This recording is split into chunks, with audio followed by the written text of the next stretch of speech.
దయతో గమనించండి. ఈరోజు వాక్యము ఎందుకు ఆరాధన చెయ్యాలి, ఆరాధన చేసే ఆరాధన ఎలాగుండాలి అని తండ్రి అయిన దేవుడు ఎలా కోరుకున్నాడు అనేది ఈ రోజున మన జ్ఞానందం. చెప్పండి, ఆరాధన ఎందుకు చెయ్యాలి, ఆరాధన చేసే ఆరాధనలో ఉండవలసిన లక్షణాలు ఏంటి అనేది ఈ రోజున మనం జ్ఞానందం. లోకమంతటికి ఇది అవసరమైన అంశం, ఇది చాలా అవసరం. ఇది ఆయన ఆరాధించేవారు ఎలా ఉండాలని తండ్రి కోరుకుంటున్నాడు. అమ్మా, ఈ భూమి మీద తల్లిదండ్రులు పిల్లలు ఎలా ఉండాలని కోరుకుంటున్నారు చెప్పండి. నా కొడుకు డాక్టర్ అవ్వాలి, నా కొడుకు ఇంజనీర్ అవ్వాలి, నా కూతురు చెప్పండి కలెక్టర్ అవ్వాలి. తప్పేముంది? అసలు ఆశ లేకపోతే మనిషి కాదు. ఆశ ఉండాలి, కోరిక అనేది ఉండాలి లేదా?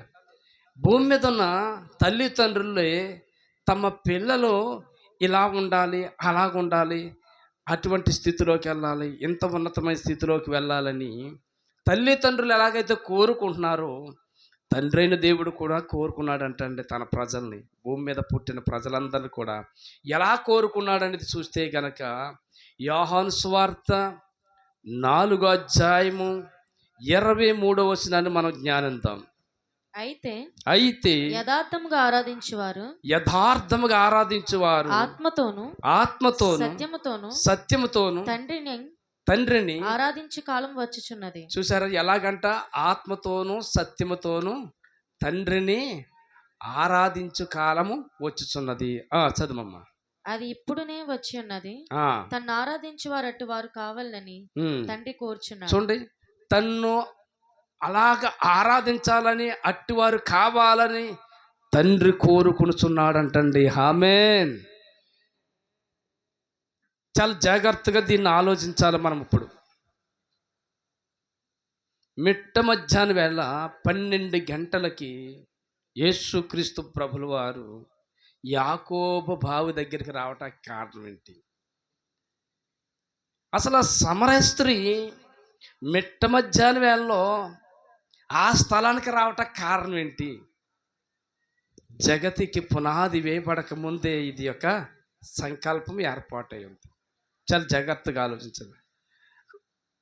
మధ్యాహ్నము బావి దగ్గరికి వెళ్ళటానికి కారణాలు ఏంటనేది మీరు ఇంటికి వెళ్ళాక బాగా చదివితే మీకు అర్థమవుతుంది. ఆ ఊరిలో పేరు పొందిన తల్లి ఏంటంటే చాలా చెప్పండి అక్కర సంబంధాలతో ఉన్న పేరు పొందింది. ఈ పాపిష్టమైన జీవితాన్ని బట్టి అందరితో కలిసి మెలిసి నీళ్ళకి వెళ్ళటానికి ఉదయకాలం లేదు, అందరూ లేని సమయంలో, ఎవరు వెళ్ళలేని సమయంలో వెళ్ళింది. ఆలోచించండి. కానీ యేసుక్రీస్తు ప్రభుల వారు ఆయన దాహం అడుగుతున్నాడండి. ఎవరిని? సమరయ స్త్రీని. ఏమడుగుతున్నాడమ్మా? దాహం అడుగుతున్నాడు. ఆమె ఏమంటుందంటే, యూదులమైన మీకు సమరయులమైన మేము సాంగత్యం ఉంటుందా? అసలే నీళ్లు వెయ్యొచ్చా అంటుంది. ఆయన ఏమంటున్నాడు? అసలు అడిగినవాడు ఎవడో నీకు తెలిస్తే ఆ నీళ్లు వేయకుండా ఉండవు.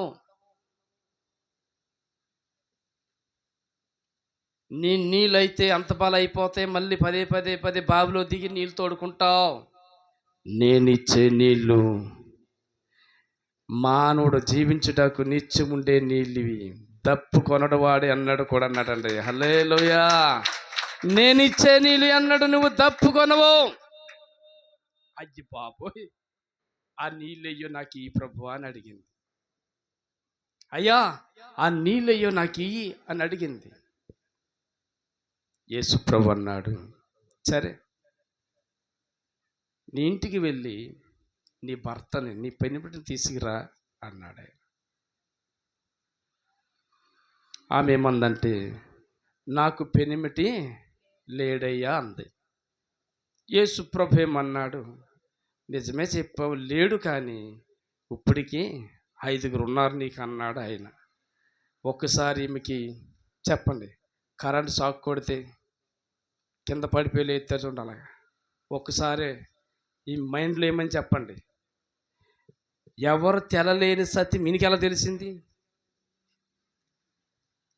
5 ఉన్నారు, నిజమే, సత్యమే చెప్పావు నువ్వు. ఇప్పుడు ఉన్నవాడు కూడా నీవాడు కాదు. అంటే ఈ రోజున మందిరాల్లో జరిగే ఆరాధన గురించి ఈరోజు దేవుడు మాట్లాడుతున్నాడు. చాలా జాగ్రత్తగా ఆలోచించండి. దాహం దాహం పాపపు దాహముతో పరిగెడుతున్న వారందరూ కూడినాడు మందిరాల్లో పాపిష్టమైన హృదయాలతోనూ, పాపిష్టమైన మనసులతోనూ, పాపిష్టమైన చూపులతోనూ, అక్కర సంబంధాలతోనూ దేవుని సన్నిధిలోకి వచ్చి జీవం కలిగిన దేవుని ఆరాధించేవారు ఎంతమంది ఈనాడు మందిరాల్లో ఉన్నారు? ఎక్కడ చూసినా ఆలోచించండి. ఈరోజు నీ జీవితంలో పాపిష్టమైన జీవితాన్ని కలిగి నువ్వు ఆరాధన చేయటం వల్ల తండ్రి అయినదు దేవుడు కోరుకున్నది అది కాదు. అబ్బే నేను ప్రతి సంవత్సరం అండి భోజనాలకి డబ్బులు ఇచ్చేస్తానండి, కానుకలు ఇచ్చేస్తానండి, అసలు అన్నిట్లో అసలు నెంబర్ 1 అండి నేను.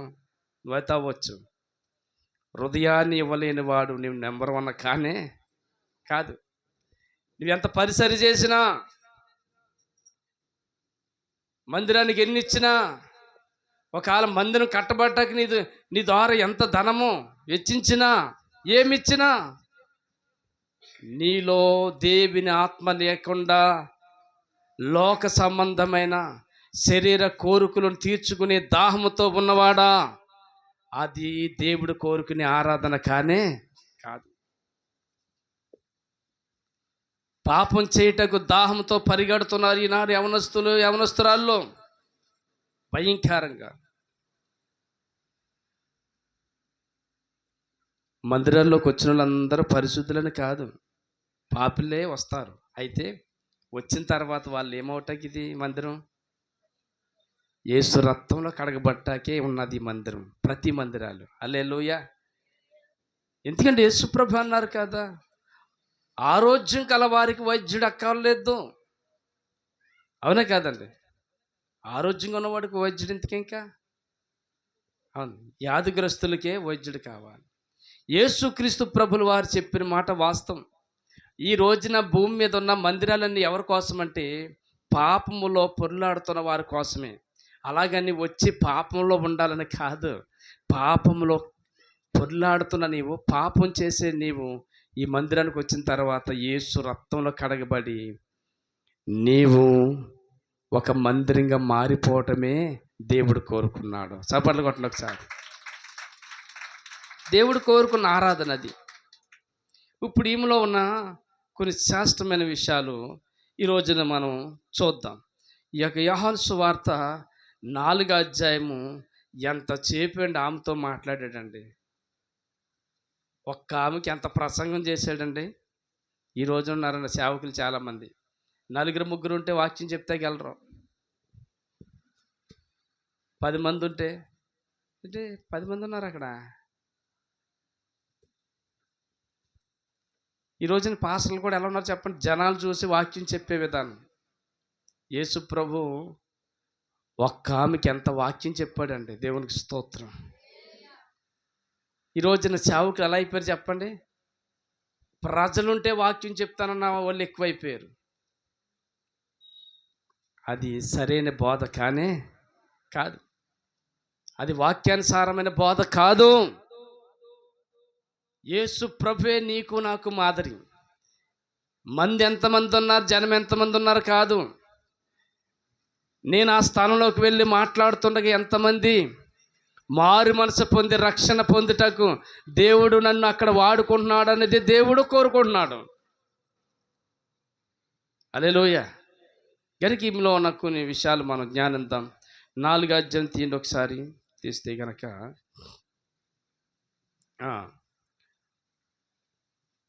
28వ వచనం చూస్తే కనుక అక్కడ రాయబడిన మాట, ఆ స్త్రీ ఆ స్త్రీ తన కుండ విడిచిపెట్టి తన కొండను విడిచిపెట్టి ఊర్లోనికి వెళ్ళి మీరు వచ్చి నేను చేసినవన్నీ నాతో చెప్పిన మనుషుని చూడండి, ఈయన క్రీస్తు కాడా అని ఆ ఊరు వారితో చెప్పగా, దేవునికి స్తోత్రం, ఈయన క్రీస్తు కాడా. ఆనాడు క్రీస్తుని అంగీకరించలేని ప్రజలతో మాట్లాడుతుంది వెళ్ళండి తల్లి. ఆ స్త్రీ ఏమంటుంది చెప్పండి? నేను చేసినవన్నీ ఏంటంటే చెప్పండి, చాలా జాగ్రత్తగా ఆలోచించాలి ఇక్కడ. చూడండి ఏమంటుందంటండి, నేను చేసినవన్నీ నాతో చెప్పిన మనిషి. అంటే దేవుడు నీకు ఎన్ని విధాలుగా చెప్తున్నాడు. ఇదిగో అలా వెళ్తున్నావు, వెళ్ళకు ఆ దారంట చెప్తలేదా? ప్రతి ఆదివారం చెప్తలేదా? చెప్తున్నాడు. ఒరే మార్గంలోకి వెళ్ళొద్దని దేవుడు చెప్తున్నాడు. మన బండి వేగంగా వెళుతున్నప్పుడు కొన్ని మలుపుల్లో ఒక బోర్డు ఉంటుందండి. ఏమంటారు చెప్పండి? ప్రభుత్వం వారు చెప్పారు, ఒక బోర్డు వేసి ఒక తలకాయ ఒకటి మయంగా తగిలించి, ఎరా వేగంగా వెళ్తే కనుక నీ తలకి ఎలా తగిలించబడతారు అబ్బాయి, ప్రమాదకరమైన స్థలం అని హెచ్చరిక బోర్డు ఉంటుందా ఉండదా? చెప్పండి అమ్మా బాబు, యవనస్తులు ఉంటుంది. అబ్బే ఆడి బోర్డుతో నాకే పని, ప్రభుత్వం యొక్క పెట్టిన బోర్డుతో నాకు పని లేదు. నేను 80లో 100లో వెళ్తానని మట్టాన్ని పట్టిన వెళ్తే ఎక్కడికి వెళ్తారు చెప్పండి? మనకి బైబిల్ గ్రంథంలో కూడా చెప్పుతున్నాడు, ఇదిగో ఈ మార్గానికి వెళ్ళకు, ప్రమాదం ఉంది. ఇదిగో అక్కడ కూర్చోకు, నీకు ప్రమాదం ఉంది. ఇదిగో వాళ్ళ దగ్గర ఉండకు, నీకు ప్రమాదం ఉంది అని దేవుడు చెప్పుతున్నాడు. తర్వాత పాపం చేసో కాల నీవు నేను పాపం చేశాను, నేను తప్పు చేశానని దేవుని సన్నిధికి నువ్వు దూరం అయిపోయే పరిస్థితుల్లో నువ్వు ఉంటే కనుక దేవుడు చెప్పినప్పుడు ఏం చేయాలి చెప్పండి? దేవుడి సన్నిధికి దూరం అయిపోవాలా? దేవుడు చెప్పినప్పుడు ఒప్పుకుని దేవునికి దగ్గర అవ్వాలా? కొందరు ఏం చేస్తారు చెప్పండి? ఏదైనా తప్పు చేశారనుకోండి, ఏం మొక్క మెట్టిన వెళ్తాం ఆ మందిరానికి, ఇంత దారిద్రగొట్టు మొక్క మెట్టుకుని ఎలా వెళ్తాం మందిరానికి? సాతాను గడు వెళ్ళి చిత్రంగా బోధింతాడు వాళ్ళకి. ఇంకా ఎలాంటి పని చేసావు తెలుసా నువ్వు? ఏం మొక్క మెట్టిన వెళ్తావు నువ్వు? ఏం బోధింతుంది సాతాను? ఏం బోధింతుంది చెప్పండి? అసలు ఏం మొక్క మట్టుకుని వెళ్తా అక్కడికి నువ్వు? దేవుడేమో పక్క నుంచి ఏమంటారు చెప్పండి? నేను నీ పాపాలు క్షమించి మళ్ళీ తిరిగి నీకు క్షమాపణ కలగజేస్తాను, పరిశుద్ధాత్మ వెనకాల బోధిస్తాను. సాతాను ఏమంట చెప్ప ముందుండేవన్నీ ఏం మొక్క మెట్టిన వెళ్తావు దేవుడి సన్నిధికి? ఆయన దగ్గరికి ఎలా వెళ్ళాలనుకుంటున్నావు అసలు నువ్వని సాతాను. కానీ ఇప్పుడు దేని మీద ఎక్కువగా వెళ్తున్న ప్రజలంటే ఇలా చూడండి, సాతాను చెప్పే మాట వైపుకి వెళ్ళిపోతున్నారు. దేవుడు చెప్తున్నాడు ఏమనంటే, అతిక్రమలు ఒప్పుకొని దాన్ని విడిచిపెట్టిన వాడు ఏం చేస్తాడంటే, ఏం చేయబడతాడంటమ్మా? కనికరం పొందుతాడంట, వర్ధిల్తాడంట. హల్లెలూయా. నువ్వు దేవుడు నీకు ఎన్ని విధాలుగా చెప్తున్నాడు. ఆ తప్పు చెయ్యొద్దు అన్నప్పుడు కూడా తప్పు చేసావు, చేసిన తర్వాత ఏం రావాలి నీకు ఆలోచన? చెవిలో విన్నావు కదా, ఇది చెయ్యొద్దని ముందే చెప్పాడు కదా తండ్రి. చేశాను, చెయ్యొద్దని చెప్పిన ఆయన దగ్గరికి వెళ్ళి క్షమాపణ అడగాలని ఉండాలా లేదా? ఆ గ్రహింపు ఉండాలా లేదా? మనకి ఉండాలా లేదా? ఖచ్చితంగా ఉండాలి. ఇది చెయ్యొద్దని చెప్పిన తండ్రి నా చెవులు ఎన్నోసార్లు దేవుని సేవకుడు ద్వారా, వాక్యాల ద్వారా ఎన్నో విధాలుగా చెప్పిస్తున్నాడు ఆయన. ఈ సమరయ స్త్రీతో దేవుడు చెప్పగానే ఆమె కొండను విడిచిపెట్టినట్లు తన పాపాలన్నీ విడిచిపెట్టేసిందండి.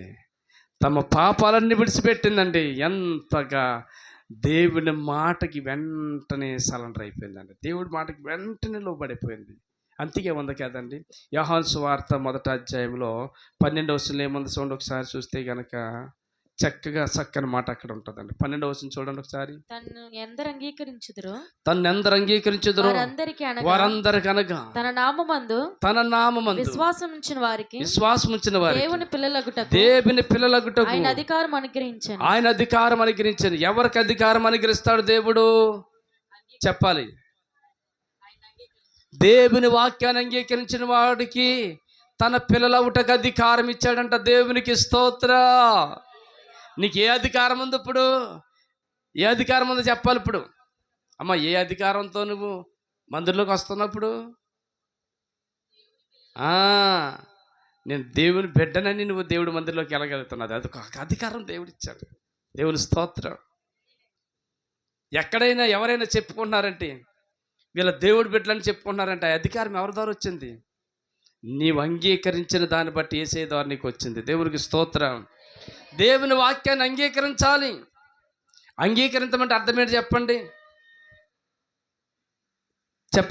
అర్థమేంటి చెప్పండి? నేను నీ వాక్యానికి మాత్రమే చోటిస్తున్నాను నా హృదయంలో, ఇంకేమున్నాయో అన్నీ విడిచిపెట్టేసుకుంటానంటమే అంగీకరించటం అర్థం. అర్థమైందండి? మీకు ఇంకా సులువుగా అర్థం అవ్వాలంటే చెప్పమంటారా? బాగానే పెళ్ళిలో ప్రమాణాలకు చెప్తారు. ప్రమాణాలు ఏం చెప్తారు? పెళ్ళి ప్రమాణాలు చెప్తారు. నీవు ఈ రోజు నుంచి ఏమిని నీ భార్యగా అంగీకరిస్తున్నావా అని అడిగితే కనుక అంగీకరిస్తున్నానంటే అయిపోద్దా? పేరు చెప్పి, ఏం పేరు చెప్పండి? శ్రీలక్ష్మని ఈమెని నా భార్యగా అంగీకరిస్తున్నాను. స్తోత్రం చెప్పండి. అంటే నా భార్య శ్రీలక్ష్మి కనుక అన్నాను, మరి అందరూ అనకూడదు. అవును, ఈ రోజున మనము తన భర్త భార్యను ఎలాగైతే అంగీకరిస్తున్నాడు, భార్య ఇలా చూడాలి ఒకసారి, భార్య భర్తను ఎలాగైతే వివాహంలో అంగీకరిస్తున్నారు, వాళ్ళిద్దరు కూడా అంగీకరించినప్పుడు ఇలా చూడండి ఒకసారి. చూడండి, కష్టం వచ్చినా, నష్టం వచ్చినా, బాధ వచ్చినా, రోగం ఎందు, ఇబ్బంది ఎందు, ఇరుకు ఎందు, అన్ని ఎందు, దేని ఎందు కూడా నేను ఎంత మాత్రము చెప్పండి విడిచిపెట్టను. పెళ్ళైన కొంతకాలానికి ప్రమాణకాలు చెప్పండి వెళ్ళిపోతాయి, విడిచిపెట్టేస్తారు. అలా కాదు. ఇలా చూడండి ఒకసారి. మనము దేవుని నమ్ముకున్న మనము యొక్క పరిశుద్ధ వివాహంలో ఎటువంటి అంగీకారాలు ఉంటాయో మనము కూడా పరలోకపు పెళ్ళి కుమారుడు రాబోతున్నాడు.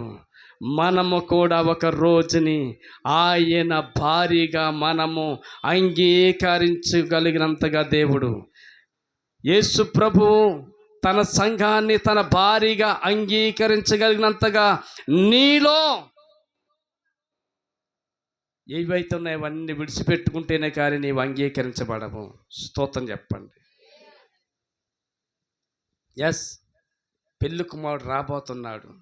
ఆయన వచ్చినప్పుడు నీవు పెళ్ళి కుమార్తెగా ఆయన అంగీకరించగలిగినంత అర్హతలు మనకి కావాలంటే ఏంటి చెప్పండి? చెప్పండి. పెళ్లి కుమార్తెకి ఎన్ని లక్షణాలు ఉండాలి చెప్పండి? దాని గురించి పెద్ద హిస్టరీ ఉంటుంది. అవునా కదా? చూడండి, వివాహము అవ్వాల్సిన బిడ్డకి ఎంత అర్హతలు కావాలో నీకు నాకు కూడా యేసుక్రీస్తు రాబోతున్న ఆ పెళ్ళి కుమారుడికి మనమందరము కూడా ఒక పెళ్ళి కుమార్తెగా అలంకరించబడేంత పరిశుద్ధత, పవిత్రత చెప్పండి, పాపము లేని జీవితంతో మనం ఉంటేనే కానీ ఆయన వచ్చినప్పుడు ఆ వివాహంలోకి మనము ఎత్తబడము. అర్థమవుతుందండి? కనుక ఈ రోజున దేవుడు నీతో మాట్లాడుతున్నాడు. నా ప్రియ సహోదరి సహోదరుడా, ఆమె విడిచిపెట్టినట్లు మన పాపాలు విడిచిపెట్టినప్పుడే పెళ్ళి కుమార్తెలోకి మనము చెప్పండి అలంకారంలోకి మనము వెళతాం. దేవుని వాక్యాన్ని అంగీకరించాలి. అంగీకరించమంటే అర్థం ఏంటంటే ఎంత కష్టం వచ్చినా, ఎన్ని బాధలు వచ్చినా, ఎన్ని ఇబ్బందులు వచ్చినా నేను ఎంత మాత్రం కూడా యేసయ్యను విడిచిపెట్టను అని పూర్తిగా దేవుని యొక్క మాటను అంగీకరించగలగాలి. అర్థమైందండి? యేసు ప్రభువుని దేవుడికి అంగీకరించిన ఆమె ఊళ్ళోకి వెళ్ళగా అంటుంది, ఇదిగో నన్ను చూడండి అంటుందండి. తర్వాత ఏమంటుంది తెలుసండి, నన్ను చూడండి, నాలో ఉన్న క్రియలు చూడండి, నాలో ఉన్న జీవితాన్ని చూడండి, ఇదిగో నేను విడిచిపెట్టాను, ఇదిగో నాతో చెప్పినవన్నీ కూడా నేను విడిచిపెట్టాను. కొండను విడిచిపెట్టినట్లు తన పాపాలు విడిచిపెట్టి యేసుని చూపించగలుగుతుందండి. దేవుని స్తోత్రం. రండి, నా బ్రతుకుని మార్చిన వాడు, నా జీవితాన్ని మార్చిన వాడు ఇదిగో వచ్చి చూడండి. బా, ఎంత అద్భుతమైన మాట అండి. ఆ ఊరిలో వారందరూ కూడా ఎలా వచ్చారంటే చూస్తే కనుక చూడండి, ఒకసారి చూడండి, యోహాను సువార్త 4 అధ్యాయాలు చూస్తే కనుక 39వ వచనం చూడండి ఒకసారి. నేను చేసినవన్నీ నాతో చెప్పినని సాక్ష్యమిచ్చిన స్త్రీ యొక్క మాటను బట్టి ఆ ఊరిలో సమరయలో అనేకులు ఆయన యందు విశ్వాసం ఉంచిరి. దేవునికి స్తోత్రం. అబ్బా, ఇదంటే దేవుడు కోరుకున్న ఆరాధన ఏంటి చెప్పండి. ఆమె సాక్ష్యం ఎలా ఉందో చెప్పండి. అమ్మ, ఆమె సాక్ష్యం ఎలా ఉంది చెప్పండి. తన మాట ఎలా ఉందంటే చెప్పండి, అనేక మంది ఎదుట సాక్ష్యం ఉంది ఆమెకి. ఏముందమ్మా? సాక్ష్యం. తన పాపిష్టమైన జీవితాన్ని విడిచిపెట్టింది, యేసు ప్రభు దగ్గరికి పాపాత్మురాలుగా వచ్చింది. యేసయ్య దగ్గర నుంచి ఊళ్ళోకి పాపము నుండి విడుదల పొంది పరిశుద్ధురాలుగా వెళ్ళి ఆమె స్వార్థ చెప్పుతున్నప్పుడు ఆ ఊర్లో ఉన్నవారు, ఆ సమరయులందరూ కూడా యేసునందు విశ్వాసం ఉంచారంటండి. చప్పట్లు కొట్టండి. యేసునందు విశ్వాసం ఉంచారండి. ఎంత గొప్ప భాగ్యం అండి. ఎస్, ఆమె వలన ఆ ఊర్లో వాళ్ళు అనేకులు కూడా యేసయ్య వద్దకు రాగలిగారు. ఈ రోజున ఆత్మతో సత్యముతో దేవుని ఆరాధించాలని ఆరాధన ఈ రోజున ఇక్కడ రాయబడిన మాట అర్థం ఏంటంటే, నీవే స్థితిలో నుండి దేవుని దగ్గరికి వచ్చావో, ఏ స్థితిలో నుండి మందిరాలకు వస్తున్నావో, ఆ స్థితి మారి, బ్రతుకు మారి, మనసు మారి, జీవితం మారి, నీవు గనక దేవుని సన్నిధిలో మారు మనసు పొంది, బాప్తిసం పొంది, ఆత్మ పొందుకుని ఆరాధించగలిగే ఆరాధనే తండ్రైన దేవుడు కోరుకునే ఆరాధన. ఈమె అటువంటి ఆరాధన చేసింది. ఈ సమరయ స్త్రీ ఎటువంటి ఆరాధన? తండ్రి కోరుకున్న ఆరాధనలోకి వచ్చింది. నా ప్రియ సహోదరి సహోదరుడా, ఎన్ని వందల సార్లు నీకు బోధించుంటాడు దేవుడు, అవునా కదండి? ఎన్ని వందల సార్లు దేవుడు నీకు బోధించుంటాడు. చాలా రోజులు అయిపోయింది, మనసు మారిందా? నీ మనసు మారిందా? నీ మనసులో ఎవరికి చోటు ఉంది? నీ హృదయంలో ఎవరికి చోటు ఉంది? వేట్లకి చోటు ఉంది? లోకాశులకా, శరీరాశులకా, నేత్రాశులకా? వీటిని అధిగమించిన శక్తి, వీటిని అధిగమించి జీవించగలిగే శక్తి యేసయ్యలో ఉంది. కామ, క్రోధ, మదమత్సరం లేనివాడు, ఆయన పరిశుద్ధుడు. ఆయన పరిశుద్ధుడై ఉన్న ప్రకారంగా పేతురు రాసిన పత్రికలో మీరు కూడా పరిశుద్ధులై ఉండాలని దేవుడు కోరుకునే ఆరాధన. దేవుడు కోరుకునే ఆరాధన అంటే, నీవే పాపంతో వచ్చావో ఆ పాపం నుంచి కడగబడితేనే అది నిజమైన ఆరాధన. స్తోత్రం చెప్పండి. అర్థమైందండి? అది సిగరెట్లు కలుతూ ఆరాధన నీకే, ఒరే మరి కూడా ఆపితే అంటాడు దేవుడు. ఇంకా తాగుడు, అది చెప్పండి. మందిరంలోకి వచ్చినప్పుడు ఏమో తెల్లని బట్టలు, అబ్బో ఇంటికి వెళ్ళాక చెప్పండి, ఎంతో కాదని పాస్టర్ గారు, ఎంతో తాగిపోయినా నీ మధ్యలో భారీ ఆపి అంట. ఆప నీ మొఖమా? దేవుడే ఆరాధన కోరుకుంటాడా? చెప్పండి. మందిరంలోకి వచ్చిన తర్వాత అనేక వ్యసనాలతో ఉండి మందిరంలోకి వచ్చాక ఆరాధన నీకేసయ్యా, స్తుతి ఆరాధన నీకేసయ్యని, అర్థమైందండి? ఓ చెప్పండి, కేకలేసి ఆరాధన చేసేస్తే దేవుడు ఆలకింతాడా ఆరాధన? దేవుడు కోరుకున్న ఆరాధన అది చెప్పరే? అదా కాదు. నీ పాపం నుంచి విడిపించబడినప్పుడే నిజమైన ఆరాధన దేవుడికి. దేవుడు కోరుకునే ఆరాధన అది. ఆలోచించండి ఈరోజు. దేవుని సన్నిధికి వచ్చిన తర్వాత ఒకప్పుడు బూతులు తిట్టిదానివా? అర్థమవుతుందా? దేవుని సన్నిధికి వచ్చిన తర్వాత ఏం చేయాలి చెప్పండి? వాటిని విడిచిపెట్టాలి. అదే దేవుడా కోరుకున్న ఆరాధన. కొందరు ఉంటారండి, మాట్లాడితే అబద్ధాలు ఆడేస్తారండి. అట్లా అబద్ధం లేకుండా వాళ్ళకి అలే రోజు గడవదన్నట్టు ఉంటారు కొంతమంది అండి. నీకే నా ఆరాధన, ఈ మెరుకులు తిరిగి మరి పాడుద్దండి. నోటి నిండా అబద్ధాలే. దేవుడు కోరుకునే ఆరాధన అదా? మాట్లాడితే నోట్లో అబద్ధం, దేవుడి సన్నిధిలోకి వచ్చి నీకే నా ఆరాధన అయ్యా అని. ఎవరికి కావాలి ఆరాధన? అన్న దేవుడు కోరుకుంటున్నాడు ఈ ఆరాధన. మందిరాలు ఈ రోజున ఇదిగో సమరే స్త్రీ తన పాపవిష్టమైన జీవితాన్ని ఎంత విడిచిపెట్టింది చూసారా? అదే తండ్రి కోరుకున్న ఆత్మతో సత్యముతో ఆరాధించే ఆరాధన. హల్లెలూయా.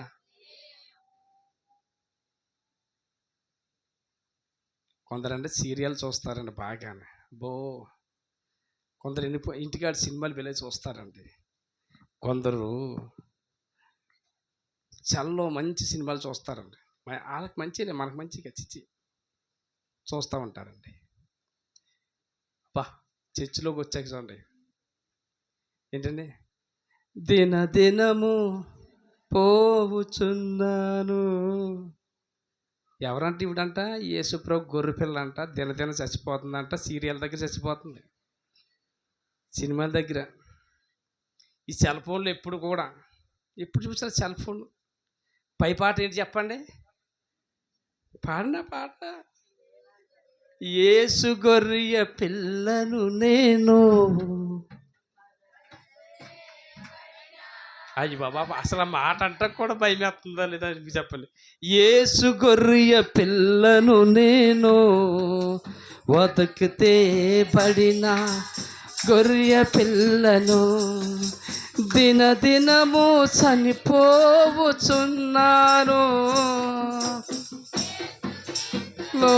నేను. అంత అబద్ధమే. దినదినము నేను చనిపోతున్నానని పాట పాడిన ఆవిడ దగ్గరికి వెళ్ళి, ఇదిగో ఈదుల పాలన అక్క మొన్న ఇలా చెప్పింది నీ కోసం ఏంటో తెలుసా, ఇలా అంట కదా, నువ్వు ఒక అరగంట ఆగి ఆరాధన ఉన్నాయి, ఇంటికి వద్దాం, దాని సంగతి ఏంటి నేను నీకెందుకు అందలాగా అంటుంది. అది అంటుంది. ఏం పాడింది ఇక్కడ? అసలు దేవుడు నిజంగా ఇలాంటి వాళ్ళు చూసి అయ్యి బాబు ఎంత బాధపడతాడండి. మనం నవ్వుతున్నాం కానీ దేవుడికి చాలా. చూడండి, పాటకిని ఆరాధనకిని జీవితానికి పొత్తులేని ఆరాధనలో మందిరాల్లో పెరిగిపోతున్న ఈ రోజుని చావుకులు కూడా అదే రకంగా పాడేస్తున్నారు. చావుకులు కూడా ఈయన మోగల్లో ఉంటాడు, ప్రసంగానికి పిలుస్తాడు. ప్రసంగానికి పిలుస్తారు ఎవరో ఒకరు చెప్పండి. అత్తులు వెళ్ళాలనుకోండి, అబ్బే వాళ్ళు పదే ఫోన్ చేస్తున్నారు అనుకోండి, కంచుమూరు వచ్చేసానండి, అబ్బే కోరుకులు దాటేసానంటాడు. ఈయన ఎక్కడ ఉంటాడు? ఉన్నారు, చాలామంది ఉన్నారు. ఇదా దేవుడు కోరుకునేది. నువ్వు ఎక్కడున్నావో కరెక్ట్గా చెప్పు, సత్యమే చెప్పు. అదే దేవుడు కోరుకున్న ఆరాధన. స్తోత్రం చెప్పండి. ఈ రోజున మందిరాల్లో చాలామంది కూడా ఇవే జీవితాలతో కలుగున్నారండి.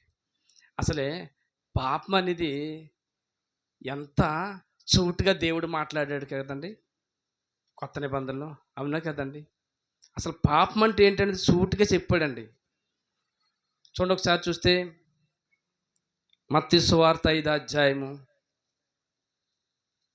5వ అధ్యాయం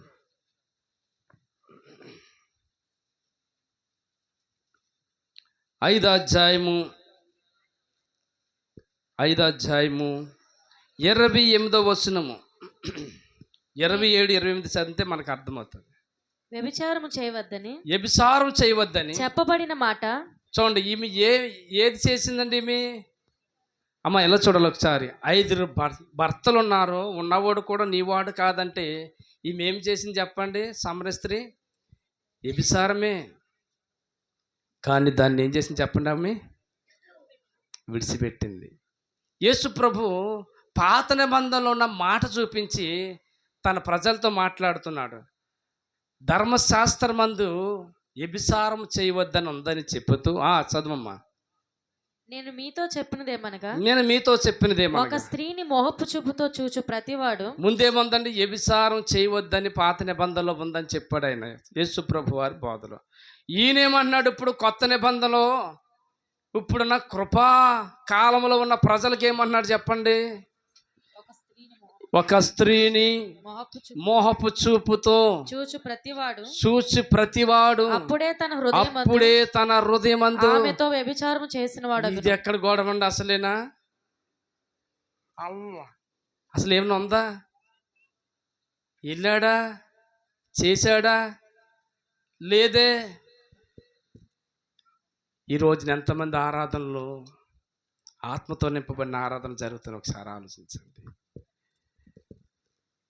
కొందరు ఇంకా దేవుని సన్నిధిలోకి వస్తారు, దైవ సన్నిధిలో దైవ చూపులు ఉండవండి, దైవ సంబంధమైన చూపులు ఉండవు కొంతమందికి. ఆడి మనసు అది, వాడు వాంచది. కొందరు ఉంటారండి ఇంకా దేవుని సన్నిధిలోకి వచ్చిన వరకు ఇంకా చాలా మందిరాలు ఇప్పటికి కామాంధుడు కానీ ఉన్నావేమో, ఇంకా నీ చూపు విధానం మారలేదేమో. మోహపు చూపు చూసే ప్రతి వాడు, ఎవరినైతే ఆ చూపు చూస్తున్నావో ఆమె యందు వ్యభిచారంతో చేసావని నీ హృదయమందు దేవుడు చెప్పుతున్నాడంటే ఈ మాట చాలా కఠినమైన మాటే. ఎంతమంది అండి ఈరోజు సమాజం మారపోట కారణం, ప్రజలు దేవుని సన్నిధికి రాపోట కారణం, భర్త మారపోత కారణం, భార్య మారపోత కారణం, సమాజం దేవుని వైపు తిరగపోత కారణం నీలో సత్యం లేదు. నువ్వు ఆరాధించే ఆరాధనలో ఆత్మ లేదు, దేవుడు లేడు. దేవుడు లేని ఆరాధనలు చేస్తూ, దేవుడు లేని నీ హృదయంలో దేవుడికి స్థానం లేని ఆరాధనలు చేస్తూ, లోకములో ప్రభావం లేని జీవితము, లోకములో పాపిష్టమైన జీవితంలో వెతుకుతున్నావేమో. ఈరోజు దేవుడు నీతో మాట్లాడు. ఒకసారి ఇలా చూసినప్పుడు తప్పేం కాదండి. రోడ్డు మీద వెళ్తున్నప్పుడు మోహపు చూపు అంటే ఏంటంటే మీకు చెప్పాలనుకుంటున్నాను అన్నమాట. రోడ్డు మీద వెళ్తున్నాం, బండి మీద వెళ్తున్నాం, చూన్నట్టు చూసా తప్పేం కాదులేదు, గమ్మున అలా చూసా తప్పే. ఎదరికి వెళ్ళి ఎంత అందంగా ఉందరా అని మళ్ళీ వెనక్కి తిరిగి చూసావా, అదే మోహపు చూపు. బండి మీద ఆడవాళ్ళు కూర్చుంటారండి, వెనకాల కూర్చుంటారు. కానీ కొంతమంది ఇలా చూసి మళ్ళీ ఏం చేస్తారు చెప్పండి? అబ్బో ఎంత బాగున్నాడో. నీ చూపు మళ్ళీ వెనక్కి వెళ్ళి చూసావా? హలో యవనస్తురాలా, మోహపు చూపుతో దేవుని సన్నిధిలో ఉండి ఆరాధన చేదును అన్ని వేళలా, ఆత్మతో సత్యం అన్ని వేళ అన్నీ తప్పులే. ఆదివారం ఒక్క రోజున ఆత్మతో సత్యంతో ఆరాధన చేస్తానని చెప్పి సోమవారం నుంచి శనివారం వరకు ఎన్ని మోహపు చూపులతో నిండిపోయిన వారు ఉన్నారు. అన్ని వేళల మోహపు చూపులతో చూస్తూ ఆరాధన చేస్తున్నాను తండ్రి. అయ్యో ఎంత దౌర్భాగ్యమైన ఆరాధన ఆయన, ఇలాంటి ఆరాధన చేస్తున్నానని నేను ఆలోచించు ఒకసారి. దేవుడి రోజున మనతో మాట్లాడుతున్నాడు.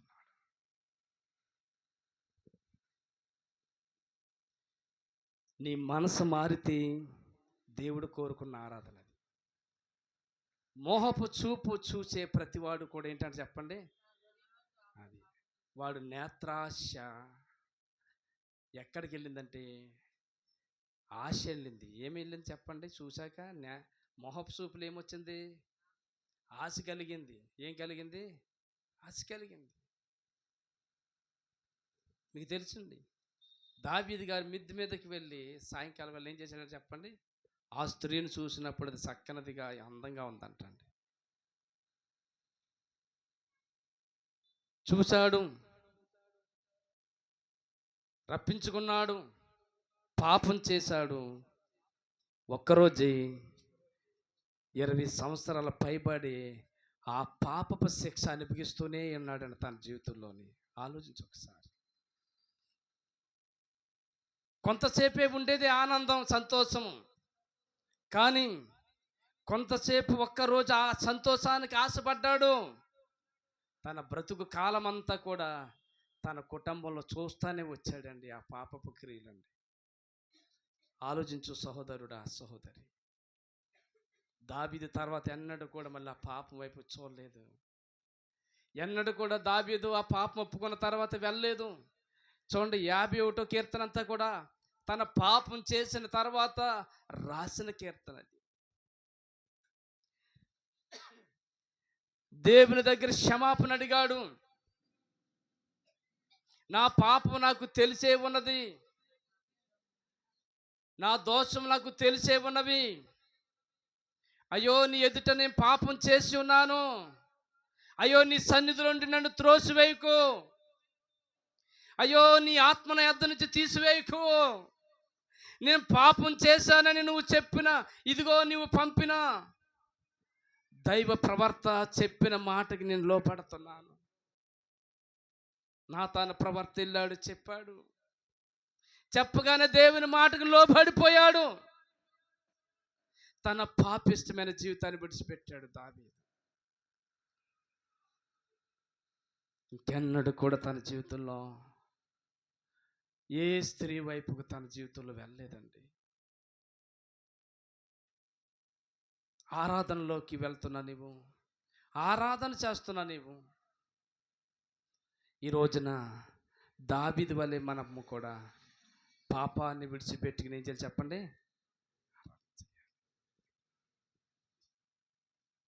చాలామంది అంటూ ఉంటారు, ఏమంటారు ఉంటారు చెప్పండి, దావీదు నాట్యం ఆడుతూ పిచ్చి పాటలు పాడాడండి అంటారండి. పిచ్చి పాటలు ఏం కాదు, ఆత్మతో నింపబడి అయినా పాడిన పాట. ఈ రోజున దేవుడు కోరుకుంటున్నాడండి. దావీదుని దేవుడు కోరుకున్న వ్యక్తి. తనకంటే ముందు 7 అన్నగారులు ఉన్నారు. వాళ్ళు కోరుకుంటాడని సమూయేలు ప్రవర్త ఏం చేస్తున్నాడు చెప్పండి? తైలం పుట్టి తీసుకుని, ఇతను కోరుకున్నావా నాయన, ఇతను కోరుకున్నావా, ఇతను కోరుకున్నావా అని తైలము బొడ్డు తీసుకుని అభిషేకించాలని సమూయేలు అనుకుంటుంటే దేవుడు అంటున్నాడు, ఏమన్నాడు చెప్పండి? నేను ఇతను కోరుకోలేదు, మీ పై రూపాన్ని చూస్తున్నా, ఎత్తు పొడుగు రూపాన్ని చూస్తున్నా, నేను అది చూడను. ఆ ఊరిలో బెత్లెహేములో ఎంతోమంది, చాలామంది ప్రజలు యెషయా ఇంటికి వచ్చారు. ఒక విందు జరుగుతుంది. కనీసము ఆమె చూడండి, దావీదుకి తెలియలేదు. నా ఇంటికాడ విందు జరుగుతుందంట, మా నాన్నగారు అందరూ పిలిచాడంట, సమూయేలు ప్రవర్త వచ్చాడంట, అబ్బో చాలా భారీ ఎత్తులో నా ఇంటికాడ విందు జరుగుతుంది, కనీసం నాకు చెప్పలేదు, నన్ను పిలవలేదు అని దావీదు అనుకోలేదండి.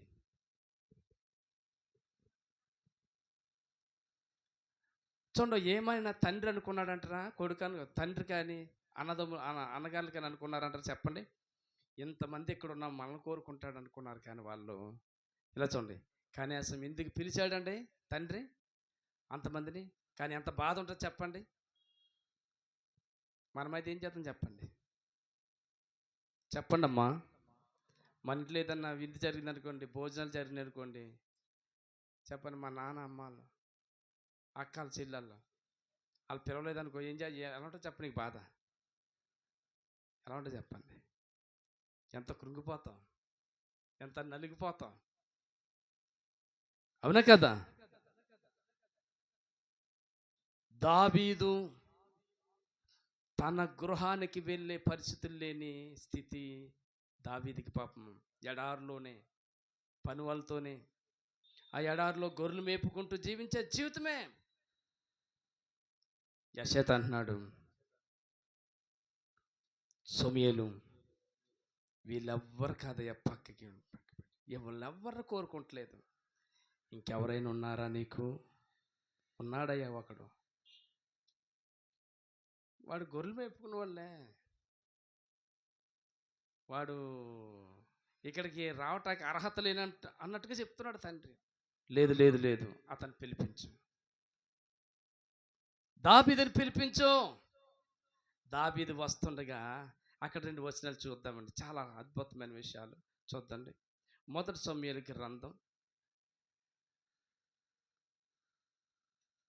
16వ అధ్యాయం 16వ అధ్యాయం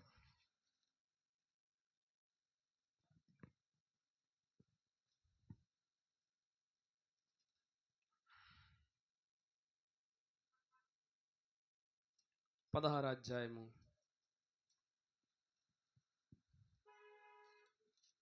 చదవండమ్మా. 7వ వచనం చదవమ్మా.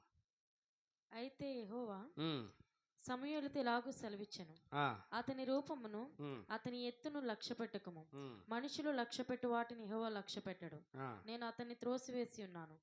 మనుషులు పైరూపమును లక్ష్య పెట్టుదురు గాని యెహోవా హృదయమును లక్ష్య పెట్టెను. యెషయి అబీనాదాబును పిలిచి సమూయేలు ఎదుటకు అతన్ని రప్పింపగా అతడు యెహోవా ఇతన్ని కోరుకొనలేదనెను. అప్పుడు యెహోవా ఇతను కోరుకొనలేదు. అప్పుడు యెషయి షమ్మాయిను పిలువగా అతడు యెహోవా ఇతన్ని కోరుకొనలేదనెను. ఇతను కూడా కోరుకొనలేదు. యెషయి తన 7 కుమారులను సమూయేలు ఎదుటకు పిలువగా సమూయేలు యెహోవా వీరిని కోరుకొనలేదని చెప్పి, నీ కుమారులందరూ ఇక్కడ ఉన్నారని యెషయిని అడగగా అతడు, ఇంకనూ కడసారి వాడున్నాడు, అయితే వాడు గొర్రెలను కాయిచున్నాడని చెప్పెను. అందుకు సమూయేలు, నీవు వాడిని పిలువనంపించుము, అతడు ఇక్కడికి వచ్చే వరకు మనం కూర్చుందామని యెషయితో చెప్పగా, ఇంకా చూసుకొని అన్నాడండి, ఏమన్నాడు చెప్పండి, నేను మట్టికి ఎక్కడ మీ ఇంటికి నుంచి కదిలి వెళ్ళను, ఇక్కడ కూర్చుంటాను. ఇదిగో ఆ దావీదు అన్నవాడిని తీసుకురా ముందు, నేను ఎక్కడి నుంచి వెళ్ళను బయటికి, ఎక్కడ కూర్చోండి, ఇక అందరు ఎలా కూర్చోండి, కూర్చున్నారు కదా అలాగే కూర్చోండి. దావీదు వచ్చే వరకు అంటే అలా కూర్చున్నారంటండి. బా అక్కడ సభ అంతా ఎలా ఉంటుంది చెప్పండి ఒకసారి. సహోదరుడా, సహోదరి, నువ్వెంత పరిసరి చేసిన మందిరాల్లో నన్ను ఎవరు చూస్తా లేదు, నన్ను ఎవరు మెచ్చుకుంటలేదు, నన్ను ఎవరు పట్టించుకుంటలేదని నువ్వు అనుకుంటున్నావేమో. దేవుడు లక్ష్య పెట్టాలి నీ పరిసరిని. దేవుని స్తోత్రం. దేవుడు మెచ్చుకోవాలి. నేను ఇంత కష్టపడుతున్నాను ఎవరు చూస్తారని అనుకుంటున్నావేమో, దేవుడు చూడాలి. మనుషులు లక్ష్య పెట్టేవారిని దేవుడు లక్ష్య పెట్టడు. అర్థమైంది. దేవుడు ఎటువంటి వారు లక్ష్య పెడతాడంటే చూడండి ఒకసారి, చదవండి. అతడు వాడిని పిలువనంపించి లోపలికి తోడుకుని వచ్చెను. అతడు ఎర్రని వాడును, చక్కని నేత్రములు గలవాడును, చూచుటకు సుందరమైన వాడునై ఉండెను. అతడు రాగానే, నేను కోరుకున్నవాడు ఇతడే. దేవునికి స్తోత్రం. నేను కోరుకున్నవాడు ఇతనే. లేచి వాడిని అభిషేకించు. ఎవరిని కోరుకుంటున్నాడు దేవుడు ఈ రోజు? ఎటువంటి ఆరాధన కోరుకున్నాడు ఈ రోజున దేవుడు? ఎటువంటి ఆరాధన కావాలని కోరుకుంటున్నాడు? ఎటువంటి ఆరాధించే వ్యక్తిని కోరుకుంటున్నాడు? నువ్వే ఎలాగా దేవుడు కోరుకునే వ్యక్తిలాగా మారుతున్నావు ఈ రోజున దేవుడి సన్నిధికి వచ్చి? దేవుడు కోరుకుంటున్నాడు అంటండి. అమ్మా, మనందరిని ఎలా ఉండాలని కోరుకుంటున్నాడని చెప్పండి. చెప్పాలమ్మా అందరూ కూడా. ఎవరు కోరుకుంటున్నాడు దేవుడు? ఎలాంటి వారిని కోరుకుంటున్నాడు చెప్పండి. అందం కలిగిన వారినా, భాగ్యవంతులనా, చర్చిలో బాగా ఫైనాన్స్లో బాగా ఫుల్గా సపోర్ట్ ఇచ్చేవాళ్ళనా? ఇవ్వాలి, మంచిదే, చెయ్యాలి. కానీ ఏంటి, దేవుడు ఎవరు కోరుకుంటాడు? హృదయాంతరంగములో నీ మార్పును కోరుకుంటాడు నా దేవుడు. హల్లెలూయా. దేవుడు ఎటువంటి వారిని కోరుకుంటున్నాడంటే, ఇప్పుడు చూస్తే కనుక, ముందుకు వెళ్తే కనుక చదవమ్మా. ఇతడే నువ్వు లేచువని అభిషేకించమని యెహోవా సెలవీయగా ఆ, సమూయేలు తైలపు కొమ్మును తీసి ఉమ్, వాని సహోదరుల ఎదుట ఉమ్, వానికి అభిషేకం చేసెను. ఆ. నాటి నుండి యెహోవా ఆత్మ దావీదు మీదకి బలముగా వచ్చెను. చప్పట్లు కొడదామండి. ఏమొచ్చిందంటండి? యెహోవా ఆత్మ ఎవరి మీదకి వచ్చిందంట చెప్పండి? దావీదు మీదకి వచ్చిందంట. ఆలోచించావా? ఒకసారి ఆలోచించు నా ప్రియ సహోదరుడా, సహోదరి. చాలా జాగ్రత్తగా ఆలోచించాలి. 7 అన్నగారులు శుద్ధులయ్యారు. ఇతడికైనా శుద్ధి అయ్యాడా అంటే అర్థం ఏంటి? తానం చేశాడా? అక్కడే పొలం నుంచి వచ్చేసాడు. ఈ రోజున దేవుణ్ణి ఆరాధించే ఆరాధనలో నువ్వు తలంటుకున్నావా? తానం చేసావా? తెల్ల బట్టలు కట్టుకున్నావా? పై రూపము, పై శుద్ధి కాదు దేవుడు కోరుకునే ఆరాధన. హృదయాంతరంగములో కోరుకునే ఆరాధన దేవుడు. దేవునికి స్తోత్రం. దేవుని ఆత్మ ఎవరి మీదకి వచ్చిందని చెప్పండి? దావీదు మీదకి వచ్చిందంట. ఎవరి మీదకి వచ్చింది చెప్పండి?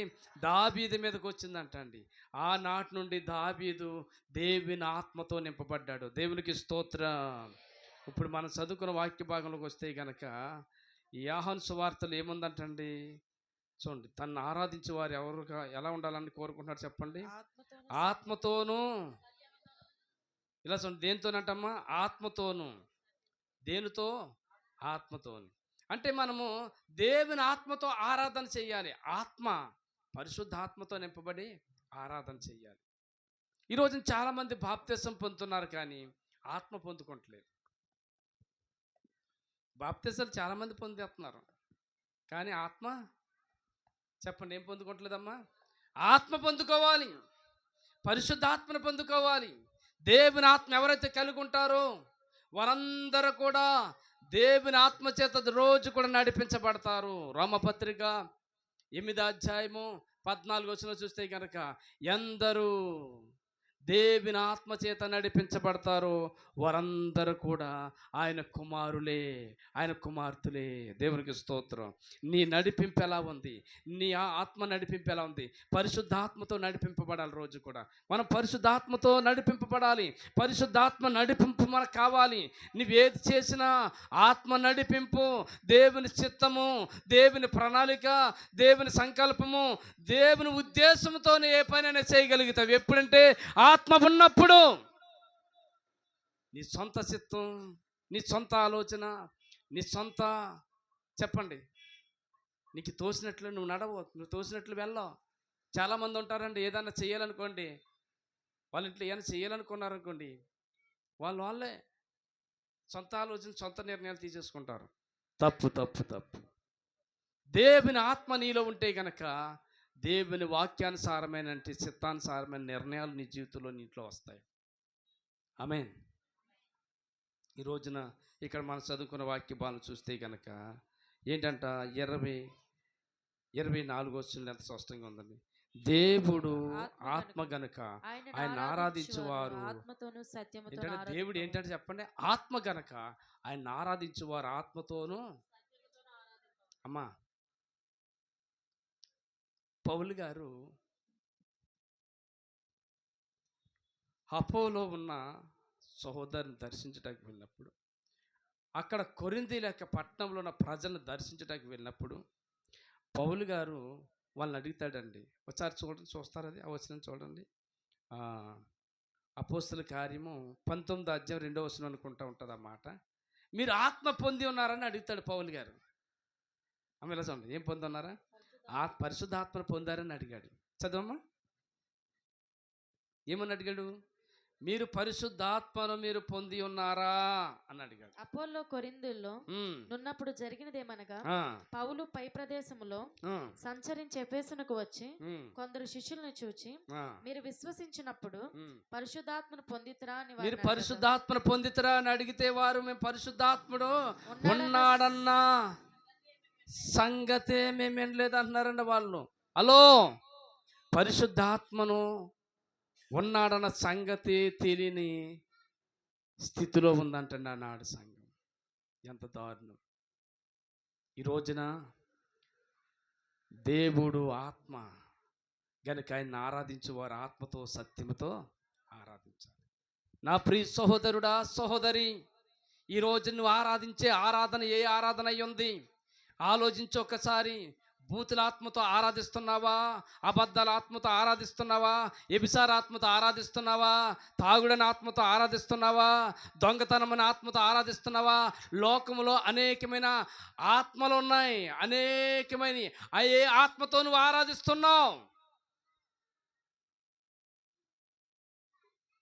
దేవుని ఆత్మతో ఆరాధిస్తున్నావా? ఏరో ఆత్మలతో ఆరాధిస్తున్నావా? ఒకసారి ఆలోచించండి. సినిమాల ఆత్మ, కొంతమంది సీరియల్ ఆత్మ. ఎప్పుడు చూసి ఏం చేస్తారు చెప్పండి? కొంతమంది సీరియల్ చూస్తారంటారు. ఏ పాపము నీలో ఉంచుకుని ఏ పాపిష్టమైన ఆత్మతో నువ్వు ఉండి దేవుణ్ణి ఆరాధించావు ఇంతవరకు, ఆ ఆరాధన దేవుడు కోరుకున్న ఆరాధన కాదు. అది పాపం విడిచిపెట్టిన ఆరాధన దేవుడు కోరుకున్న ఆరాధన. నీవు మారు మనసు పొందగలిగిన ఆరాధన దేవుడు కోరుకుంటున్నాడు. నీ బ్రతుకు మారినప్పుడే ఆరాధన దేవుడికి ఇష్టమైంది, దేవుడు కోరుకుంటున్నాడు. నువ్వు ఏ ఆరాధన చేస్తున్నావు? ఎటువంటి ఆరాధన? ఎలాగ నువ్వు దేవుని స్తుతిస్తున్నావు? దేవుని స్తుతించేవారు ఎలా ఉంటారంటండి, ఇంకా చక్కగా మాట్లాడతాడండి. పేతురు గారి గురించి ఒకసారి చిన్న విషయం చూస్తే కనుక, ఒక విషయం చూడండి. మొదటి పేతురు రాసిన పత్రిక 8వ వచనం అనుకుంటా, చూడండి. మొదటి పేతురు రాసిన పత్రిక 1వ అధ్యాయం 8వ వచనం అనుకుంటా. మీరు ఆయనను చూడకపోయినను, మీరు ఆయన చూడకపోయినను ఆయనను ప్రేమించుచున్నారు. ఇప్పుడు ఆయనను కన్నులారా చూడకయే విశ్వసించుచు మీ విశ్వాసమునకు ఫలమును అనగా ఆత్మరక్షణను పొందుచు. చూసారా? ఆత్మరక్షణ పొందుచు చెప్పనా సౌఖ్యము మహిమాయుక్తమైన సంతోషము గలవారై ఆనందించుచు. ఈ రోజున ఈ సంతోషము, ఈ ఆనందము ఆత్మరక్షణ కలిగిన వాడుకుంది. అమ్మ, అర్థమైందా? ఈ రోజున దేవుడి సన్నిధికి వస్తున్నావు, ఆత్మతో సత్యంతో నేను ఆరాధిస్తున్నానని భ్రమపడుతున్నావేమో. ఆత్మతో సత్యముతో ఆరాధించే ఆరాధన ఏంటి తెలుసా? నీకు ఆత్మరక్షణ కలగాలి లోపల. అంటే నీ ఆత్మలో రెండో వాడు ఉండకూడదు, నీ హృదయంలో రెండో వాడికి స్థానం ఉండకూడదు. చాలా జాగ్రత్తగా ఆలోచించాలి. ఇది ఆత్మరక్షణ. ఏ రక్షణ?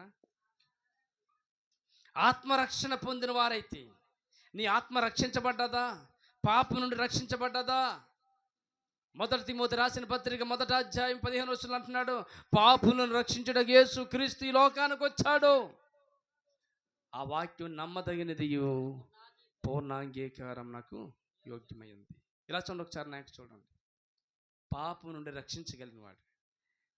నీ ఆత్మ ఏ పాపంలో ఉందో, నీ ఆత్మలో ఏ పాపం ఉందో, ఏ యొక్క దుర్వ్యసనాలు ఉన్నాయో, ఏ అక్కర సంబంధాలు ఉన్నాయో, ఏ పాపిష్టమైన జీవితం నీ హృదయంలో పెట్టుకుని, నీ ఆత్మలో పెట్టుకుని ఆరాధిస్తున్నావు. నీ ఆత్మకి రక్షణ కలిగిందా? విన్నారా? ఆత్మలో నిజంగా రక్షణ కలిగితే చెప్పనా, అబ్బాబ్బా, చెప్పలేని సంతోషం అది. అమ్మా, నువ్వు నిజంగా ఆత్మరక్షణ పొందిన దానివైతే ఎలా చూడమ్మా, నీకు ఏది వచ్చినా డోంట్ కేర్, వాళ్ళు ఏది లెక్క చేయం. హల్లెలూయా. కష్టం వచ్చినా, బాధ వచ్చినా, ఇబ్బంది వచ్చినా, ఇరుకు వచ్చినా, అమ్మ ఎలా చూడండి ఒకసారి, అనారోగ్య పరిస్థితి వచ్చినా, ఏది వచ్చినా కృంగిపోవం. దేని గురించి చింతించవు, దేని గురించి విచారించవు. కొడుకేంటి, కూతురేంటి, పరిస్థితులేంటి, అవేంటి, ఇవేంటి, ఈ అప్పులేంటి, బాధలేంటి, ఇవన్నీ నీ చింతలు కలిగి ఉన్నావంటే, ఇంకా వాటి కోసం నువ్వు కృంగిపోతున్నావంటే, ఈ భూమి మీద దానికోసం దీనికోసం ఇంకా చింతిస్తున్నావంటే, కృంగిపోతున్నావంటే, దేవుని యొక్క సంతోషము, దేవుని యొక్క ఆనందం నీలో సరిగా లేదంటే, నీకు ఆత్మరక్షణ సరిగా లేదు. లేనివాడు కృంగిపోతాడు. నిజమైన ఆత్మరక్షణ లేనివాడు అన్నిట్లకి కృంగిపోతాడు, అన్నిట్లకి చింతిస్తాడండి. హల్లెలూయా. నిజమైన ఆత్మరక్షణ పొందినవాడు, ఆత్మ పొందినవాడు, ఆత్మ కలిగిన వాడికి ఎప్పుడు కూడా దేని గురించి ఆలోచన ఉంటుందండి. దేవుని స్తోత్రం. అర్థమవుతుందమ్మా? వాక్యం అర్థమవుతుందా? నీకు నిజంగా ఆత్మరక్షణ కలిగింది అనుకోండి, అయ్యో మా ఇంటి పక్క వాళ్ళకి నాయనా, మా ఇంటి ఎదురుగుండా ఉన్న వాళ్ళకి నాయనా, లేకపోతే మా బంధువులకినైనా స్థలం ఇచ్చావునైనా, ఇల్లు ఇచ్చావునైనా, అవి ఇచ్చావునైనా, నాకు అది లేదు నాయనా, నాకు ఇది లేదు నాయనా, నాకు స్థలం లేదు నాయనా, నాకు ఇల్లు లేదు నాయనా, నాకు కొడుకు అది లేదు నాయనా, నా కూతురికి ఇది లేదు నాయనా, మాకు అది లేదు నాయనా అని ఏడుపు ఉండదు ఎప్పుడు కూడా అండి. దేవుని ఆత్మరక్షణ కలిగినోడికి ఒకటి మాత్రం అర్థమవుద్ది, ఏంటి తెలుసండి?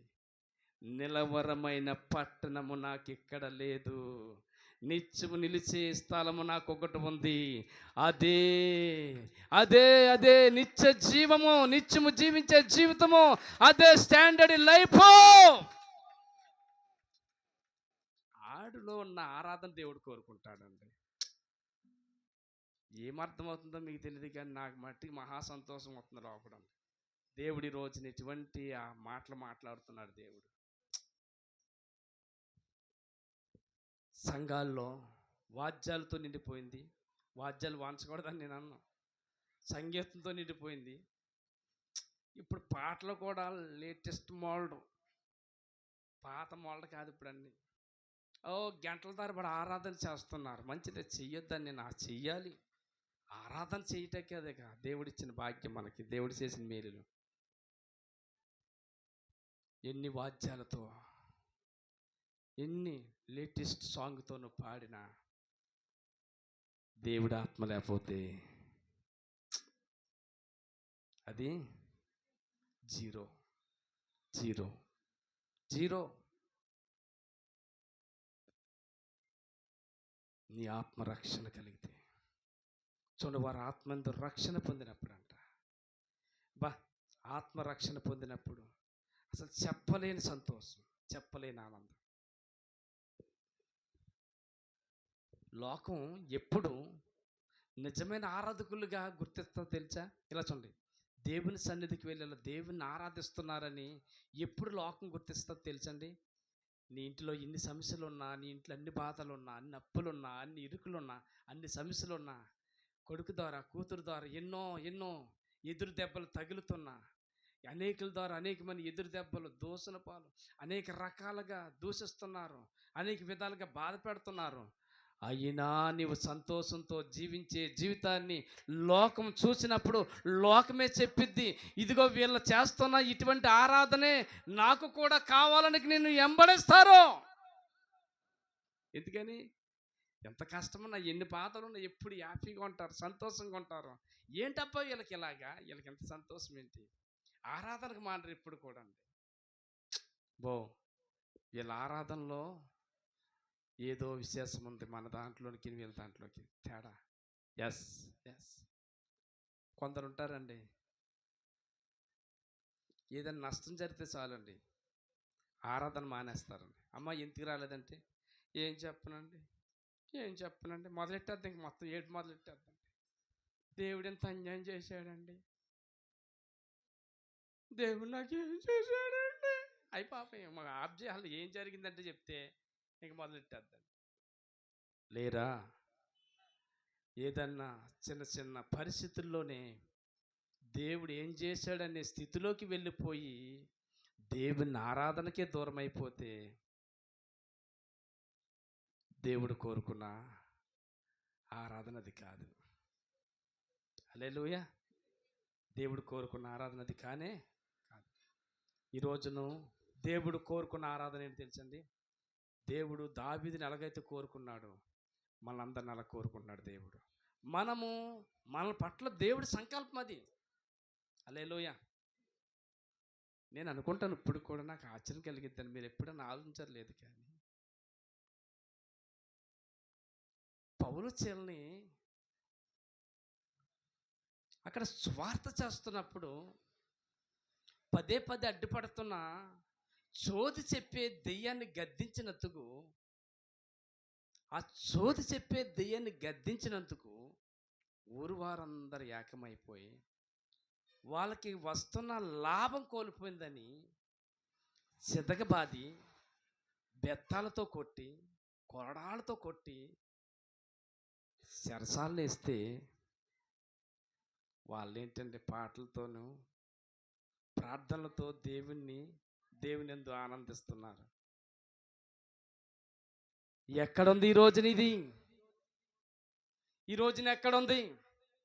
నీ జీవితంలో ఏదైనా ఒక దెబ్బ తగిలితే, ఏదైనా ఒక ఎదురు దెబ్బ తగిలితే, ఎవరి ద్వారా నీకు అన్యాయం జరిగితే, ఎవరి ద్వారా నీకు నష్టం కలిగితే, ఎవరి ద్వారా నీ జీవితంలో తగలకూడని భయంకరమైన దెబ్బ తగిలినప్పుడు, గాయమైనప్పుడు నీవు పాటలు పాడి, ప్రభువా నీ స్తోత్రం, ఈ దెబ్బ నాకు తగిలింది కనుక నీ స్తోత్రం, ఈ శోధ నాకు వచ్చింది కనుక స్తోత్రం, వీడు నన్ను అవమానపరిచాడు కనుక నీ స్తోత్రం, వీరు నా మీదకి వచ్చారు నన్ను దూషిస్తున్నారు కనుక వీళ్ళకి స్తోత్రం, ఇదిగో ప్రభా వీళ్ళు నా మీద వ్యతిరేకంగా లేస్తున్నారు అయినా నీకు స్తోత్రం, నాకు ఇన్ని దెబ్బలు తగిలిన నీకు స్తోత్రం, ఇన్ని బాధలు వచ్చిన నీకు స్తోత్రం అని స్తుతించే క్రైస్తవులు, స్తుతించి ఆరాధించే క్రైస్తవులు ఈనాడు సమాజంలో ఎక్కడ ఉన్నారు? కనబడతలేదు అసలు. అక్కడ అన్ని మేలు జరిగితే స్తుతింతం, అందరూ స్తుతింతారు, అందరూ స్తుతింతారు. మేలు చేయక నీవు ఉండలేవై, అప్పుడు అంటారు మాట, మేలు అలా చేయకుండా ఎప్పుడు ఉండవునాయన నువ్వు, కీడు జరిగినప్పుడు ఆ పాట పాడు.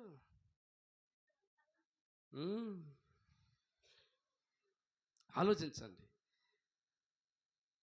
మూడవదిగా దేవుడు చెప్తున్నాడండి, వాళ్ళకి ఎన్ని దెబ్బలు తగిలినా పౌలు చీలలు ఆత్మతోను, వారిద్దరి ఆత్మ ఎక్కడైంది. చీల అనొచ్చు కదండి, చీల ఏమని ఏముంటాయి అసలు పౌలు గారిని ఏమో పక్కనేమో కొట్టేశారు, బాధలు వచ్చేస్తున్నాయి, ఈ టైంలో ఆరాధన చేద్దామంటాం ఏంటి అర్ధరాత్రి వేళలో ఏంటి అని అనొచ్చు కదా, అనలేదండి. పౌలు ఆత్మ చీల ఆత్మ ఒకటైంది. స్తోత్రం, హల్లెలూయా. నిజమైన ఆరాధకుడు ఎవరంటే ఆల్ నైట్ పేరు చేసేవాడు నిజమైన ఆరాధకుడు. హల్లెలూయా. కానీ ఉపవాస ప్రార్థనలకేమో తక్కువ, మహాసభలకేమో ఎక్కువ.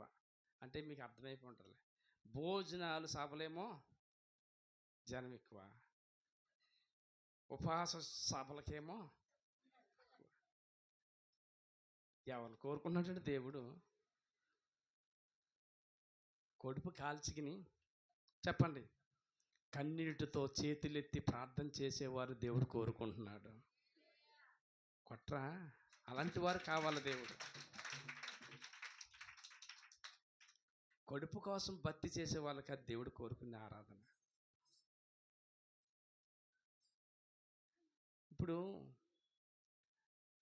8 తెల్లవారులు 4-5 దాకా ఆరాధన ఆల్రెడీ పేరు జరిగిద్దాం ఈరోజు రాత్రి అన్న అనుకోండి, దేవుడు కోరుకున్న వాళ్ళు ఎంతమంది వస్తారో. ఇప్పుడు చేతులు ఎత్తమని మీరు కంగారు పడకండి.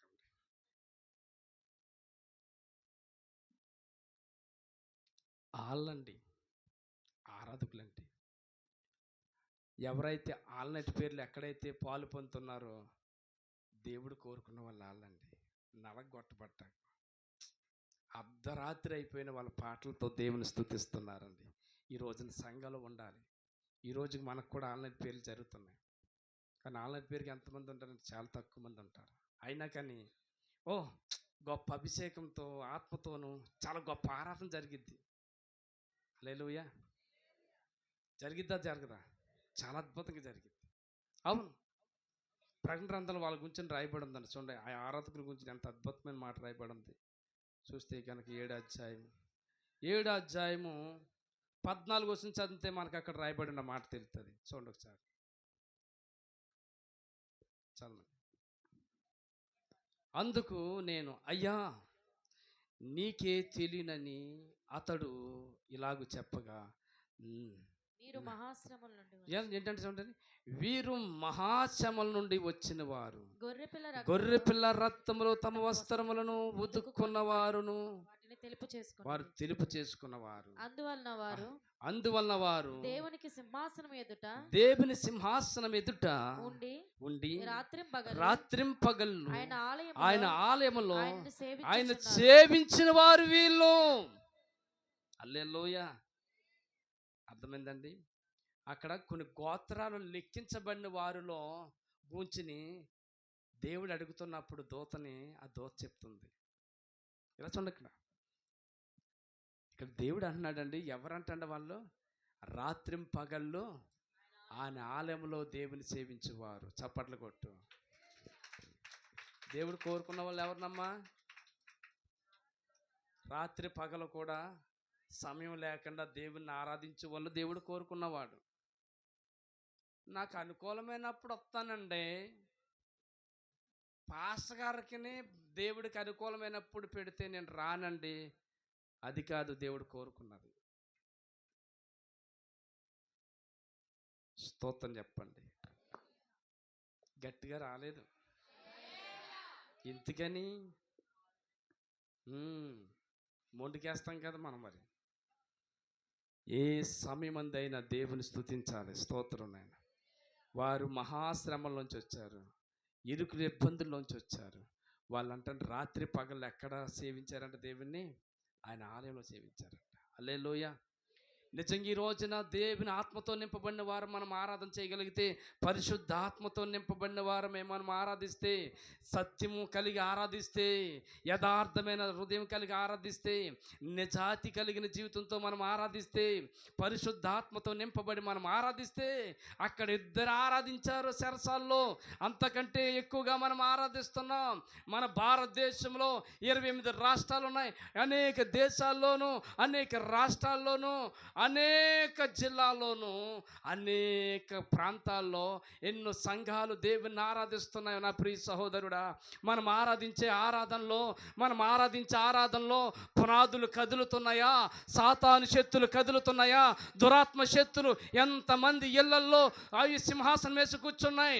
ఈ రోజున తాగుడాత్మలను, దురాత్మలను, వ్యభిచారాత్మలు, మనుషులు పాడు చేసే ఆత్మలను, మనుషులు పాడు చేసే ఆత్మలు అనేక మంది ఇళ్లల్లో ఉండి అవి పునాదులు వేసుకుని కూర్చున్నాయి. ఆ పునాదులు కదిలించబడాలంటే ఆత్మతో సత్యంతో నువ్వు ఆరాధించినప్పుడు నీంట్లో ఉన్న పునాదులు కదిలించబడతాయి. పునాదులు కదిలించబడతాయి. పరిశుద్ధాత్మతో నింపబడి ఆరాధించినప్పుడు ఆరాధనలో నీంటిలో ఉన్న దురాత్మ శక్తుల పునాదులు కదులుతాయి. దాని పునాదులు కదులుతాయి. దాని సంఖ్యలు విడిపోతాయి. నీ పిల్లల సంఖ్యలు విడిపోవాలి.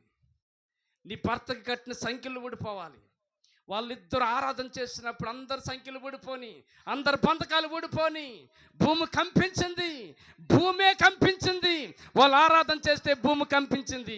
వాళ్ళు ఆరాధన చేస్తే సంఖ్యలు ఊడిపోని, వాళ్ళు ఆరాధన చేస్తే పరిశుద్ధాత్మ శక్తి ఆ ప్రాంతమును ఉనికి పుట్టించింది. ఈ రోజున నీవు నేను ఆరాధించే అటువంటి ఆరాధన చేయగలిగితే దేవుడు కోరుకున్న ఆరాధన అది. ఆమేన్. హల్లెలూయా, హల్లెలూయా. అటువంటి ఆత్మతో నింపబడిన ఆరాధన మనం చేస్తే నీ భర్తకున్న సంఖ్యలు ఊడిపోతున్నాయా? నీ భార్యకున్న సంఖ్యలు ఊడిపోయినాయా? నీ పిల్లలకున్న బంధకాలు ఊడిపోతాయి. ఆత్మతో నిజంగా నువ్వు ఆరాధన చేసి, ప్రార్థన చేసి ఆరాధన చేసినప్పుడు వాళ్ళిద్దరే ఆరాధన చేశారు, కానీ చుట్టూ ఉన్న ఖైదీల సంఖ్యలన్నీ కూడా ఊడిపోని, ఖైదీల చేత ఖైదీలుగా బంధించబడ్డారు, వాళ్ళు దొంగలుగా బంధించబడ్డారు, నరహంతకులుగా బంధించబడిన వారందరి సంఖ్యలు ఊడిపోని. ఆమేన్. అది ఆత్మతో సత్యంతో ఆరాధించగలిగే ఆరాధన. ఇంకా చాలా విషయాలు ఉన్నాయి చెప్పాలనుకుంటున్నాను, కానీ సమయం సరిపోదు. ఈ రోజున ఇక్కడ మాట్లాడుతున్న మాట, దేవుడు ఆత్మ గనక మనం ఎలా ఉండాలంటే ఆత్మతో సత్యంతో ఆరాధించాలి. నిజంగా అటువంటి ఆరాధన మనం చేయగలిగితే ఈ రోజుని సాతాను రాజ్యం కోల్చబడుతుంది. సాతాను రాజ్యం నీ ఇంట్లో కోల్చబడుతుంది. నీ గ్రామంలో ఉన్న సాతాను యొక్క రాజ్యం కోల్చబడుతుంది. వాడు ఎంతమందిని సంఖ్యలతో కట్టాడో, ఆ సంఖ్యల్లో ఎంతమంది ఎన్ని బంధకాల చేత బంధించాడో, ఆ బంధకాలన్నీ ఊడిపోవాలంటే ఆత్మతో నింపబడిన ఆరాధనలో అది జరిగిద్ది. ఇంకా దేంట్లో కూడా జరగనే. అందరు లేచి నిలబడతాం. ప్రభా, ఈరోజు నువ్వు నాతో మాట్లాడు. ఆత్మతో సత్యముతో ఎలాగ నిన్ను ఆరాధించాలని చాలా విషయాలు ఇంతవరకు మాతో మాట్లాడారు. ఈరోజు మేము ఎలాగ ఆరాధించగలుగుతున్నాం? నువ్వు కోరుకున్న ఆరాధన నా జీవితంలో లేదు ప్రభువా. ఎట్టివారిగా నేను ఉండాలని కోరుకున్నాను, నువ్వు కోరుకున్నావు తండ్రి. నన్ను కోరుకున్న తండ్రి